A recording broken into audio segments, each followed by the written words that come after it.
Magandang hapon, kumusta po?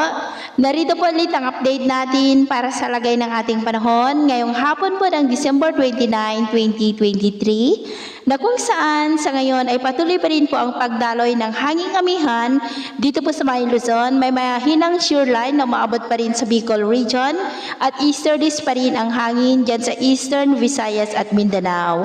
At sa ating long range forecast ay nananatili pa rin na walang bagyo na nakikita mula rito na natatawid dito sa ating bansa hanggang po sa matapos ang taon na ito o hanggang po sa susunod na 2 linggo. At sa lagay ng ating panahon, ngayong hapon ay maulap ang kalangitan with isolated rains dito po sa may Cagayan, Isabela, Quezon, Bicol Region, Oriental Mindoro, Samar Provinces, Leyte, Bohol, Northern Cebu, Aklan, Caraga, Northern Mindanao, Davao Region at Sorsogon. Mamayang gabi ay posible muli ang mga isolated rains sa ilang bahagi ng Bicol Region, Oriental Mindoro, Quezon, Aklan, Samar Provinces, Leyte, Caraga, Davao Region at Sorsogon. At sa nalalabing bahagi ng ating bansa na hindi nabanggit ay generally fair weather po tayo.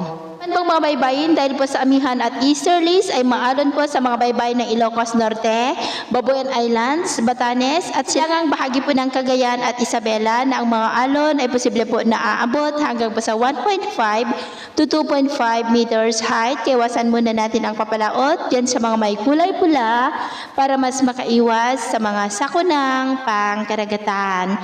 So, yun po ang latest update natin sa araw na ito. At ako pumuli si James na nagsasabing sa kahit na pagsubok po na darating sa ating buhay, huwag na huwag po tayong mawawalan ng pag-asa. Thank you and God bless!